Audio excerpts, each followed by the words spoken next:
For context, this interview was recorded in February 2020, before the COVID-19 pandemic.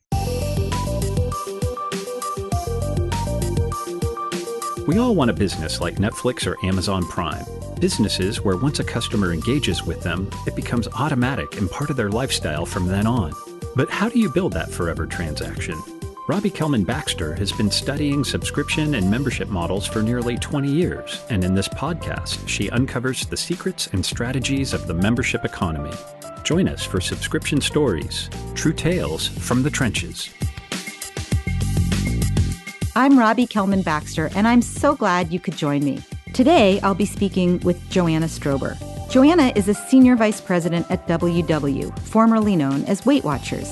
WW is the largest and probably most well-known lifestyle brand in the world, and Joanna is responsible for WW's kid and teen memberships. Let's get people to reach a healthy weight. The more successful we are with that, the sooner you stop using our program. And that's not good for a business, but it's really good for the product. Joanna founded Kurbo, a weight loss program for adolescents, which was acquired by WW in 2018.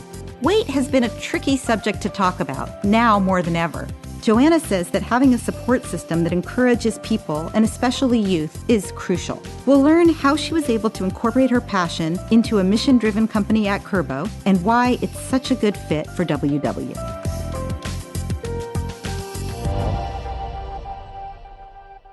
Joanna, welcome to the show.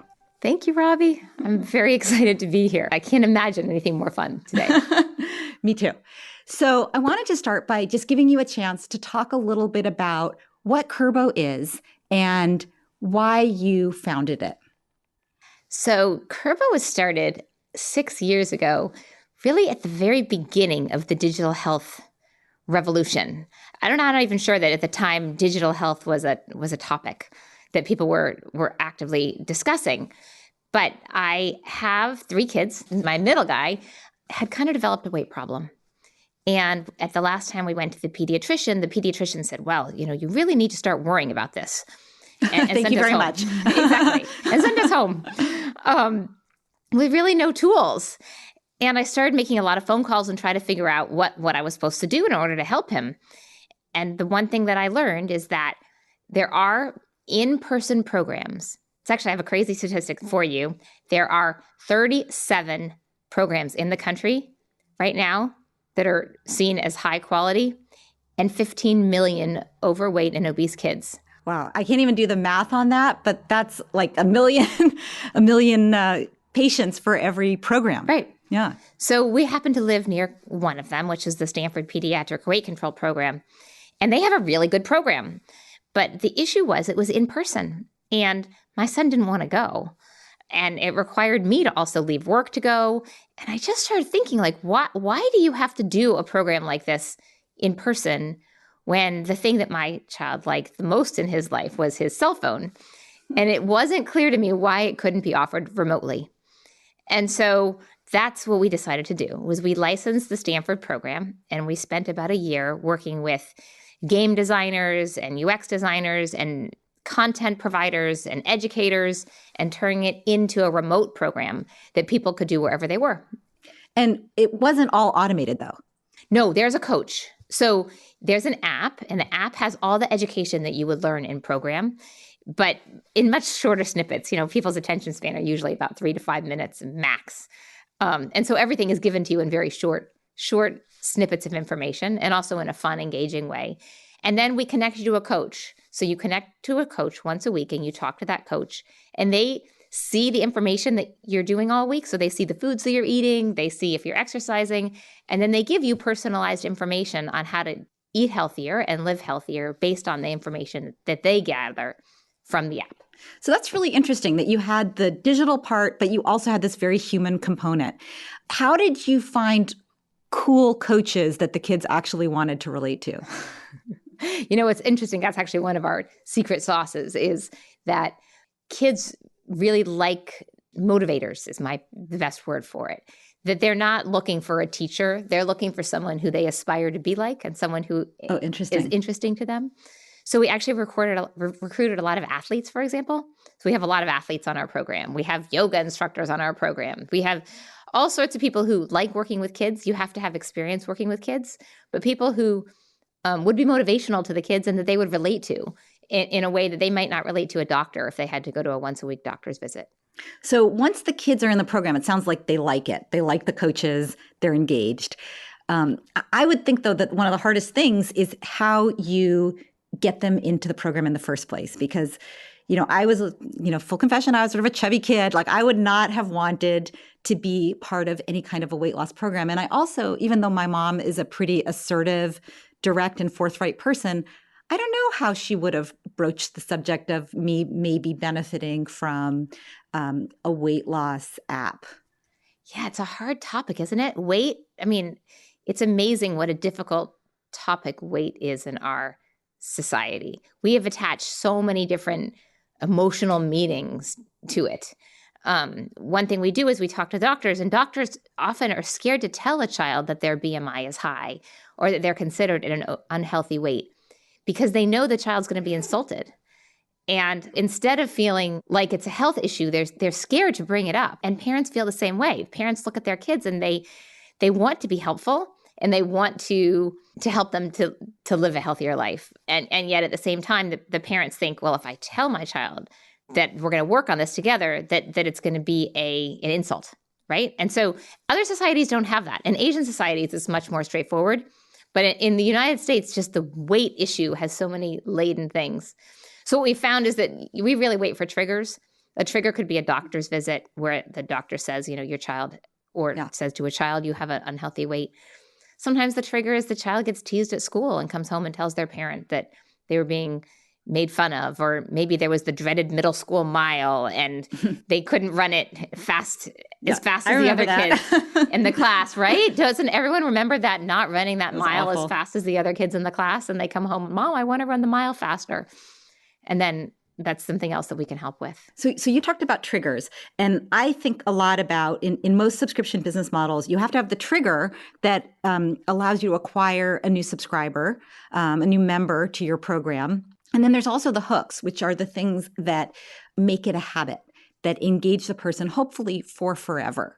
Can you talk to me a little bit about some of the hooks that you used in onboarding new members, both the parents and the kids, and how you make Kurbo a forever habit? So it's interesting the way you talk about forever habit. So to answer your first question, the coach is the key for us. If a child establishes a relationship with a coach, then they look forward every week to having that coaching call. And they look forward to it. They do. They love it. We get emails all the time from parents thanking us and saying their child doesn't want to stop doing Kurbo. They don't even need it anymore, but they love their coach and they've formed a relationship with the coach. A lot of parents have a problem that they don't know how to talk to weight about with their kids, as I mentioned. And so it's a safe place. It's a safe place to talk about the challenges that you have with our coaches, and they're trained in those techniques to make it a safe place. So the kids respond very, very well to the coach. And that's really the key, is that bonding that happens immediately. But with regard to your forever transaction, that's a more interesting question. We start with the coaching, and the coaching really works for behavior change.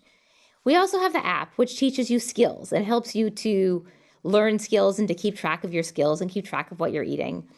And so the challenge that we face as a business is that after 3 to 6 to 9 months of coaching, people feel like they have the skills. And then they don't really feel like they need a coach, at least not very often. Is it the parent that feels like they don't need a coach, or is it the kid that's done? Well, it's kind of both, right? Sometimes the parent's just done paying. They're like, my child doesn't need you anymore. My child doesn't want to stop, but they don't need you anymore, so I'm not going to keep paying. Or the child says, you know what, I think I'm ready to do this on my own. And we want to celebrate that. Right? We're not going to say, oh, no, you can't do it on your own. We want to celebrate the fact that they can do it on their own.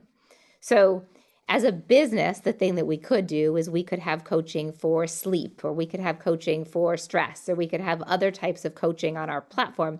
Or even check-ins. Or check-ins, yes. So we're looking at all those things. Like, what can we do to keep you with us for a longer period of time? But I joke that part of the problem is my goal, and our goal was initially, let's get people to reach a healthy weight. The more successful we are with that, the sooner you stop using our program. And that's not good for a business, but it's really good for the product. And so there's some tension there that we need to fix. So I want to switch gears for a minute. I have a 7-step process for subscription and membership businesses, kind of 7 key areas of competence that an organization should have. And I want to just walk through them and hear your thoughts on each one. What has worked well for you and what challenges you've seen. The first one is organizational structure. So the kinds of skills that you needed and the kinds of metrics you needed and the kinds of culture you needed to create. Because this was your first time working in a company, right? You were an investor prior to launching Kurbo. So how did you think about establishing the right kind of organizational structure, metrics, and culture? So the one thing that is the most fun about this company and this product is that it attracts people who are very mission driven. And really for us, that comes first. If people are not super excited by the mission of helping fight childhood obesity and make an impact like that, then it's not the right company for them. The good news is there's a lot of people who care about that, and we were able to attract great people to come. And it's just so much more fun to work at a company where you care about what they're doing and care about deeply about the mission. And so that's kind of what comes first with everyone that we talk to is, why do you want to come work here? And what excites you about working on this? And from that comes a lot of other benefits. Right. It's very different than like a typical Silicon Valley company where the first passion is about the product as opposed to the first passion being about the mission. That's right.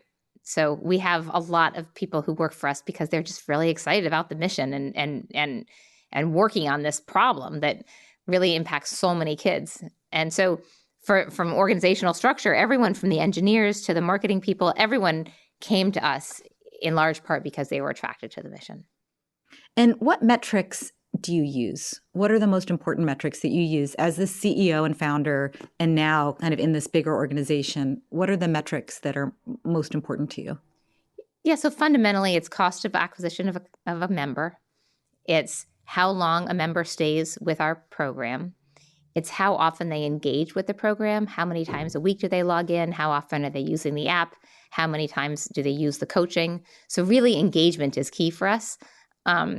We have found that, the more engaged someone is, obviously the more likely they are to be successful. So it's super important to us to get that to happen. And then, how long someone stays with it is also is key, right? We need you to stay engaged for a while. This is not a short fix. And that's important to understand.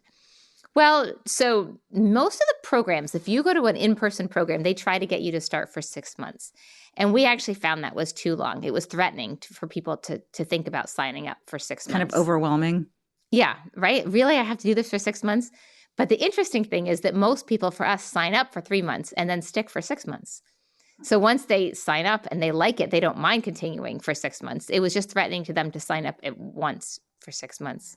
So onboarding is really important then because you want them to make that decision. I mean, in almost every subscription business, and I don't think that this is different with you, you lose the most people in the first days after they join, where it's kind of a failure to launch situation.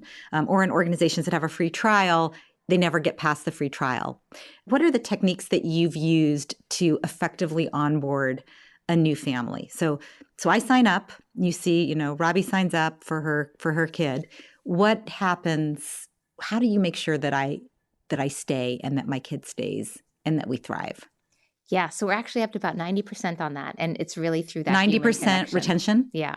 From the first day? From the first sign up, yes. Which, by the way, people, is really good and very unusual. But the way we do that is through an interpersonal connection. I mean, we have an immediate phone call that goes out. It's not just an email. We get a phone call and we say, we're welcome to the program. We're really excited to have you. We're matching you with a coach. And we want to make sure here are the things you want to work on. Here's the type of coach that you want to have. And the faster we can make that phone call happen and then get the coach to connect, the more likely we are to be successful. Got it. And how do you think of your funnel in terms of bringing people in? Sometimes organizations have a really wide funnel. Lots of people come in and lots of them churn out. Sounds like you have, fewer people churn out of the ones that come in. And I think part of that is due to where you talked about cost of acquisition and where you're sourcing your new members from. How do you think about the funnel and what happens before that initial moment of transaction and then what happens after? So we don't do mass marketing. We don't try to get the funnel as wide as possible. We found that was not cost effective for us. Now, Weight Watchers, WW is on TV all the time, but that is not the approach of Kurbo. That's right. That's not our approach. So we are much more targeted. We work a lot with pediatricians, and we do a lot of marketing through pediatricians, which we found to be very impactful. We sometimes work with schools. We have worked with sports teams, but we don't go to the world to do marketing. We're unable to make that a cost-effective acquisition strategy. So instead, it's much more targeted. It means we have a higher conversion rate on our website, and it also means that we're able to keep the cost lower. Right, which makes a lot of sense because if you want to keep a subscriber for 6 months, you need to be attracting the right people. And anybody who comes in the front door and leaves the back door before the first month is over, you're going to probably lose money on them. So to me, that makes a lot of sense that you're staying really, really focused. And then is there anything on the back end? What do you do when somebody's finished? 6 months. I talk about a forever promise. You have a forever promise, which is a lifetime of health. But your program, the active part, is about 6 months. What do you do to counsel people out? So we have two things. First of all, someone can use our app forever. And we have many people who will stop doing the coaching and then they continue using the app to track their foods and to keep them on track. So that's that is our forever practice. Our forever promise is once you do our program, you are always a Kurbo participant. You can always have access to all the data, and you can always have access to the training and the skills that we offer.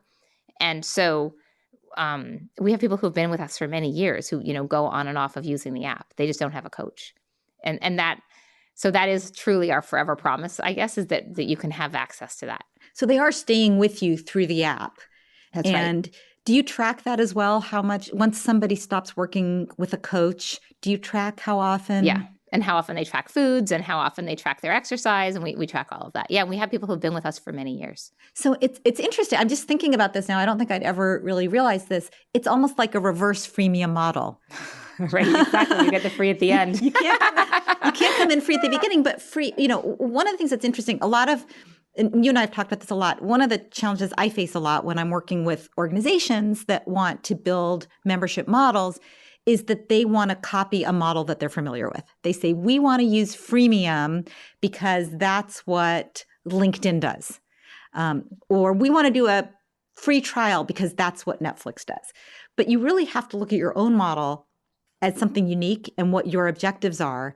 And I know you've kind of moved from thinking about putting freemium at the beginning to really putting it at the end, which is a really interesting idea. Once somebody has the education to be able to kind of self-manage. Right. Exactly. So I love that. I think that's really interesting. Can you talk to me, since we're talking about pricing, free and paid, how do you think about pricing? And maybe can you walk us through a couple of the different stages of how you consider different pricing models and how you landed on the one where you are now? Yes, I wish it was particularly scientific. We have an interesting pricing model that our goal is to be accessible to a lot of people. But we have, we've mostly just done it through trial and error and tested what makes sense. We have found that there's not a lot of change in our revenue depending on what our pricing is in a pretty wide range. So you have an inelastic product. Yes. If people need it, it's binary. Either yes. I'm going to sign up and do it as long as it's in a reasonable range, or I'm not interested even if it's 1 cent. That's right. Within a pretty wide range. Yeah, maybe not 1 cent. Yes. Yeah, that makes sense, right? Because if you need to lose weight and you're motivated to lose weight, you're probably less concerned. Like, what is it worth to be at a healthy weight, right? It's priceless. Right. So that's really interesting. So you found that there's a range and you've focused on a price that you feel is fair and accessible. That's exactly right. Going back to your mission. Yes, exactly. It's all around that. Exactly. So we've gone through 5 things. We've talked about the org structure. We've talked about the funnel. We've talked about onboarding. We've talked about the role of free. We've talked about pricing. Now I want to talk about customer success. So customer success is this very popular term, particularly among software as a service, business to business software companies that have realized that if they're going to charge a subscription to their customers, instead of letting them just buy the software outright or get a site license, that there's a very real risk that people are going to leave. So they're investing more and more in what they call customer success professionals who make sure that a person that is using their products and services is getting the value they're paying for. So if you drive your car off the showroom floor, that's your problem. Now, if you don't ever drive that car, you still paid the full amount of the car. But if you're subscribing, you can cancel at any time. So having some kind of a customer success program that ensures that people are getting the value they came for is really important. And I'm wondering if that's something that you think about. So not just in that onboarding phase, but later, maybe let's say month 2 or month 4, how do you ensure that the person, both the child and I would guess the parent, the whole member family, how are they getting the value that they're paying for? So first of all, we actually have 2 business models. So we sell both to consumers and we sell to businesses. And that's both insurance companies and employers. So we have customer success managers just exactly doing what you're talking about, which is working with the corporate accounts. Corporate accounts. So those people are giving reports to their corporate accounts each month. Here's how many people, here's how many kids signed up. Here's how many coaching sessions they did. Here's how long they stayed with the program. So we have that exact role for the B2B clients, and that's really important. With regard to the consumers, the customer success really goes back to the coaches, right? It really goes back to, is the person forming a relationship with the coach? And we actually monitor our coaches very closely. So we monitor all their interactions, and everything takes place on our platform, a lot for safety, but also just to make sure they're doing a good job. And then we can follow up with the coaches if we have any concerns. They really rarely happen, but we do work very closely with our coaches and monitor them to make sure that they're being effective with the families they work with. Yeah, it's got to be harder running a subscription business with kids involved. Yes, we have a lot of safety built in. I mean, a lot of safety built in. So that's first and foremost. I mean, I'm a mom. Most of the people who came to our company at the very beginning were parents. We care deeply about the safety of our program. And so everything was built on that premise that all of our coaches are mandated reporters. They're trained in how to deal with eating disorders. They're trained extensively on how to deal with family dynamics. They're trained on a whole spectrum of things to make sure that safety is the most important thing that we work with. Wow, that's great. Okay, so the last thing on my wheel is technology. And you were an early investor in a lot of consumer internet businesses, eToys, Baby Center, Blue Nile. Tell me what it's like to run a technology business that's not really a technology business. So it's an interesting thing, isn't it? Because in the end, our success was only partially dependent on the technology. The technology, our app has to be good. It has to be fun. It has to be engaging. And I wish I could tell you that, AI had evolved to the point where we could be doing everything solely with technology. We just can't. So the technology is a tool toward our success, but it's only one of the tools in our wheelhouse. And people are always asking, well, how do we get rid of the coaches? I don't think we're close to getting rid of the coaches. I don't think that AI is good enough that we're going to be getting rid of the coaching anytime soon. And what I keep finding is when you remove people from one part of the business model, they pop up somewhere else, right? Because we want that connection. Yes. We want that human connection. And you said earlier so beautifully that, for a lot of the kids, these coaches, it's not about the education, it's about the motivation and the connection. Yes. And my personal belief is that that's your secret sauce. I think that's exactly right. I mean, I think that the secret sauce of WW when it first got started, as I understand it, is people coming together in groups. Mm-hmm. And that group thing was really effective. Yeah, interesting. Okay, so last year, your company was acquired by Weight Watchers, by WW. Can you talk me through what you thought would happen when you were part of WW, and then maybe what it's really like? Because I think a lot of people listening are either considering acquiring a membership business to help them create a culture of membership in their organization, or are, like you, entrepreneurs in subscription or membership businesses that are thinking about an acquisition as one potential, let's not even call it an exit, but as a step to greater platform. Yeah. So we had been in business for about 5 years and we're growing, but kind of getting back to the mission, we really wanted to be growing much faster, and we wanted to have a much bigger impact at a bigger scale than we had on our own. And there was almost no one that I would be interested in partnering with to do that. But I looked at WW, and the opportunity to work with them was so exciting because they had the science. They had real science backing up their program and real experience. And then they had a lot of passionate users and people who really had a lot of success on their program. So I used to answer the telephone at Kurbo, and I would say every day someone would call up and say, I'm a WW member and I want something like this for my kids. And so it just became really clear to me that the perfect place for us to be would be with a group of passionate people who felt part of a community and who wanted to help their children. Yeah. And so that was really why I wanted to work with them. The opportunity to work with them was so great because there was so much overlap in mission and in values. And what's it been like being there? You know, it's been really good. I've been really lucky. My team is really loving it. They get more resources. They get access to really smart people who know how to build subscription businesses, but also who know how to look at the science. And we have access to an incredible team of scientific advisors who are advising us on evolving. We feel really fortunate. My whole team is there and really feels very, very, very fortunate. And we're learning. So it's great because we went in thinking, you know, we had things to teach them and they had a lot to teach us. So it's been a very symbiotic relationship. So Joanna, this summer, there was a social media storm around Kurbo and Weight Watchers. Can you walk me through what happened and why it happened and how your members reacted? Yeah, it was really quite an experience, as you know, because I was calling you quite a bit. Robbie, what am I supposed to do? It was baffling. It was super interesting and baffling to me. So, you know, we've been in business for 5 years and we've gotten no criticisms.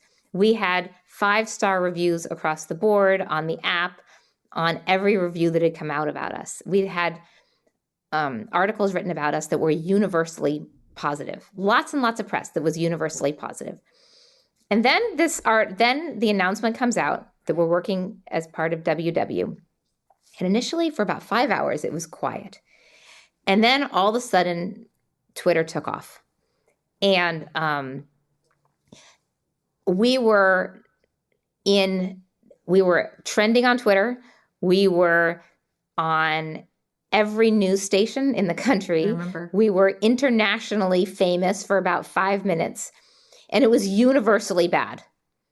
And it was universally, somehow, the idea of helping kids lose weight was then turned into giving kids eating disorders, criticizing them for not being of a healthy weight, telling you should never help kids lose weight. They're just going to do it through intuitive eating, which is what the New York Times said, and never help them because they'll just intuitively eat out of this. My mother-in-law did intuitive eating when she was pregnant with my brother-in-law, and she gained 75 pounds because her intuition told her to only eat donuts. Right. Well, so the New York Times came out with an article written by someone who was pitching their book saying, just let kids do intuitive eating and it will all work out. We know where intuitive eating is with our kids. We know that. Any parent knows where intuitive eating leads. You don't choose to eat broccoli instead of cookies. Your body tells you the cookies taste really good. And so we initially started trying to respond, right? And we started trying to answer. And then we realized that this was such a storm that it was useless to answer. And we just had to let it pass. And every author who has written a book about weight or has written a book about health at any size, or has written a book about eating disorders, decided to use this as their news peg to get attention to their own thing they wanted to write about. it was crazy. And I had to just kind of sit there and watch quietly. Now you asked, the one thing that was the most rewarding to me was how many of our members emailed and said, how can we help? We know this is not true. We know that everything we're reading in the press does not resonate with what we know we're experiencing on your program. How can we help? And we just said, be quiet, because we didn't want them to get attacked. And my number one priority was to protect the kids and to protect the people who were doing our program. I didn't want them to have any negative feedback. So we just went and took down all their pictures, and we just tried to make it so that none of them... You took down their pictures off the website. Mm-hmm. So just to be clear, you have success stories on your website, and you have quotes and stories. Yeah, so we took down a lot of them, and we changed them, and we edited it all as fast as we could, totally to protect our members. That was our number one goal, because some of them were getting mean comments, and we didn't want that to happen. Yeah. So, but they were all emailing saying, how do we help you? And then actually it was so rewarding in the New York Times, in the comments, all these people were writing in, I did it. This article is just wrong. But, that's not an interesting story. The interesting story, the thing that takes off on Twitter is, the opposite. And so we realized we just had to live through it and wait. And it did go pretty fast. It didn't feel fast at the time, but it did go pretty fast. One of my good friends, who's a really smart person, said, look, listen to the criticisms, take what you can from them, and then you can move on. And we got some, actually, when we were able to look at what the criticisms were, when the whole world is looking at your product, some people come up with some really good ideas. And so we were able to actually get good feedback from people. And we took that and put it into the product. We put additional safety measures in. We put more restrictions on who was able to use it. And I feel like we actually made the product better after. I mean, the good news is revenue is up. So yeah, I don't know that I believe that there's no such thing as bad publicity. I think there is such a thing as bad publicity. But in your case, the people who were angry would never have been your members. That's right. Anyway. The body positivity movement, that is sort of the anti-fat shaming kind of community, not going to be, members of Kurbo. And on the other end, disordered eating is not something. And in fact, the way Kurbo is designed, I remember from the very beginning, that was something that you were very aware of, is how do we design something that even if somebody who did not have weight to lose joined, it would be safe for them. Yes, we put huge amounts. We had this huge advisory board. We worked with a lot of eating disorder specialists in making the app in order to make it safe and effective. And safe was number one. And that was our number one priority the entire time. But you can't get that. That's not a sexy story, right? And so that doesn't come out when people are criticizing. Right. But I wonder, you said your business is doing well. I wonder if hearing about this, and one of your biggest challenges has been awareness. Right. Right. Like a lot of people don't know, when they come to you, they say, we didn't know this great thing existed. And now that we know, this is just what we need. I didn't know there was a thing just like WW that was for kids. And so when they hear about it, so do you think that net, would you go through it again to build for this awareness? Like, did it work out? Or would you say, you know what, you can, I would rather be growing at a slower pace, the organic way, than to have had to take my team and my members through this maelstrom? It's a good question. I don't know if I entirely know the answer. Some of the maelstrom was helpful. Others parts was not helpful. We did learn a lot, and we made our product better. And so on some level, the feedback did help us to make the product better. I think we made some mistakes in how we talked about it whether we were as ready as we should have been for the media criticism. I don't know the answer to that. I'm sure we could have been more prepared and put more on our website about the safety features that we had in there that people didn't know about. But a lot of the outrage had nothing to do with us. It had to do with people wanting attention to themselves. One of the largest eating disorder groups, actually, it made me really sad. I had all these emails from the person running it saying how much she loved our app and how much she loved our product, and she wanted to have something similar for her group. And then, given the opportunity to tweet against us, did so because it got attention to her organization. And so things like that are painful to go through and not something I would have wanted to repeat. So I think about membership businesses having sort of 3 stages of maturity. The first one is when you're just trying to figure out what's the ideal model, how do we meet people's needs, product market fit, getting air cover to give yourself time to start to grow, having enough, these were the early day conversations. How do you get enough funding to invest? Where do you experiment? All of that. That's phase one. That was I think of that as kind of the first, let's say, 4 or 5 years of Kurbo. Then there's the phase of rapid growth. We've got our model. It's working. We just need to get it out to the right people so that they know about us, because we know once they come in the front door, they're going to get results. We're going to deliver on the promise, and we're going to get paid fairly for it. And that's, so I think of the first phase as launch, the second phase is the scale phase, and then this last phase is the lead phase, which is when you become the leading player in your space. And the challenges are different there, one of which is you have a big target on your back. So you're somebody who's really gone through all 3 phases through that acquisition in pretty rapid time. Most companies, it takes 30, 40, 50 years before they have the leadership issues. Which phase do you think is the most challenging? I have loved building this business. So I think it's all been challenging, but I have felt so lucky almost all the time to have been able to do this.